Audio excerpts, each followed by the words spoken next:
Okay, so dito, okay, proceed tayo dito sa major arcs. So, ano naman ang major arcs? Kung kanina, yung minor arcs, the degree measure of minor arcs is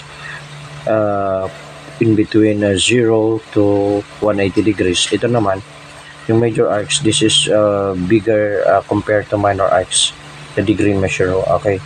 Because the degree measure of the major arcs, okay, from above 180 degrees going to 360. So above 180 degrees. So therefore, okay, the major arcs, okay, the example of major arcs, okay, say for example, point S, go point S, okay, passing to point F, going to point D. Okay, to name the major arcs, it uses 3 letters. Okay, it uses 3 letters compared to the minor arc, because in minor arc we use 2 letters only. So in major arc we use 3 letters. The example is point S passing to point F, then going to point D. So this arc, okay, this arc is an example of major arc. Okay, so I'll write here. We have multiple example of major arc, but I list. Okay, I give an example. Okay, I just want to give an example. Okay, only once. Okay, so from point S. Okay, S F then D. So this arc SFD is an example of major arc. Okay, if there are presence of a lot or many major arc, then this is a major arcs. Okay, so next we have the central angle. Okay, so the central angle is an angle.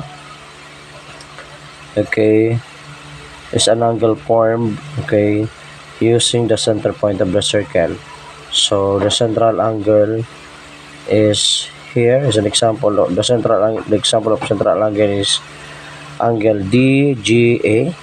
So I'm pertaining to this angle.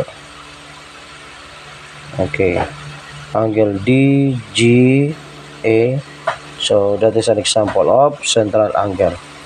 So this central angle composed of 2 radius connecting to the center point of the circle, then it forms the angle, and that angle is called the central angle. So kapag ang angle nabuo gamit ang center point of the circle ng dalawang radius, okay, yan ay tinatawag na central angle. So the angle probably here, okay, the angle DGA. We also have another one. Okay, angle SGD or DGS. So use the symbol for angle SGD. Okay, so that's it. Then we also have an inscribed angle. Okay, an example of inscribed angle. Okay, so this is the intersection of 2 chords. Okay,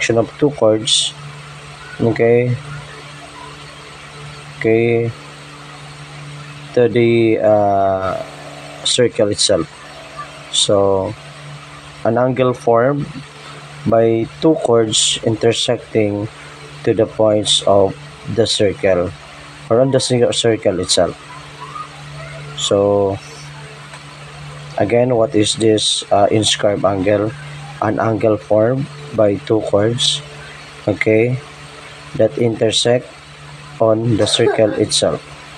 So the example for inscribed angle here is this angle TFR or angle RFT.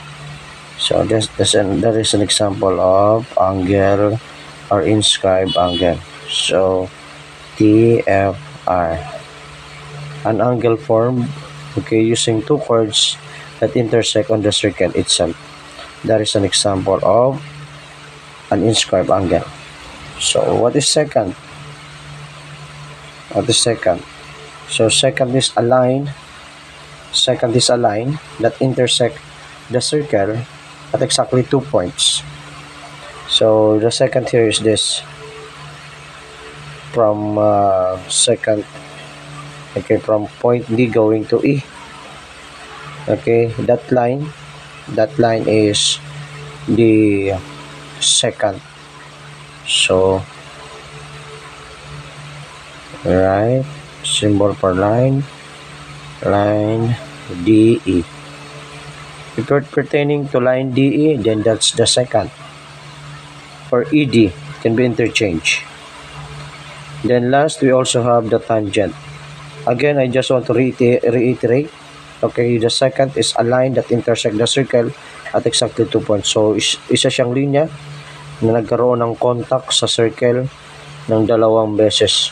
Okay, so ano naman yung tangent? What is tangent? Tangent is a line also, same with the secant. This is a line that intersect the circle at exactly 1 point. So isang linya siya na nagkaroon ng intersection o contact sa circle at exactly 1 point. Okay, so that is tangent. So we have tangent L, or that point L, or that line L, okay, is an example of tangent. So that is the tangent. Okay, tangent, that line L. Okay, that line, okay, that line L. So that is the tangent. Okay, so hope you learned from this video. Okay, if you're new to this channel, don't forget to subscribe. So okay, so the radius, again, I just want to reiterate what is the radius. Okay, sa Tagalog, ano itong radius na to? Ang radius ay isang segment na nag-connect from the center point of the circle papunta sa side or sa circle itself. Okay, so ang radius natin dito tatlo. Ito. Next, ano naman yung minor arcs? Ang minor arcs naman ay arco na mayroong degree measure from 0 to 180 degrees. Okay, pag sumobra, hindi na yung minor arcs. Next, diameter. Ang diameter naman ay this is the longest chord, pinakamahabang chord siya. Pero ang kakaiba sa kanya, siya ay dumadaan sa center point of the circle. Ano naman ang chords? Okay, marami, ibig sabihin. So, ang chords ay isang segment na nag-connect. Bawat dulo ng segment ay nag-connect sa circle itself. Okay? So, nag-connect sila both endpoints sa circle itself. So, yun. Ang chords natin ito at ito. Ano yung major arcs? So, mas malaki ito kaysa sa minor arcs. Ang major arcs ay pinapangalanan gamit ang tatlong letra at gumagamit ng symbol ng arc. Ang major arc ay may degree measure na 180 degrees above. Ang central angle naman ay isang angle na nabuo gamit ang center point of the circle na nagkaroon ng intersection of two radius gamit ang center point of the circle. Ang angle na nabuo tinatawag na central angle. So from the word itself, central, kasi ang angle na buo sa center point of the circle. Next, inscribed angle. Ang inscribed angle naman, dalawang chord na nag-connect on the circle itself, kaya nabuo ang angle yon. Ang angle na to tinatawag na inscribed angle. Second, isang line, isang linya na nag-connect sa circle ng dalawang beses, tinatawag na secant. Ang tangent naman, isang line na nag-connect sa circle at exactly 1 point. That is secant, tangent. Okay, so hope you learned from this video.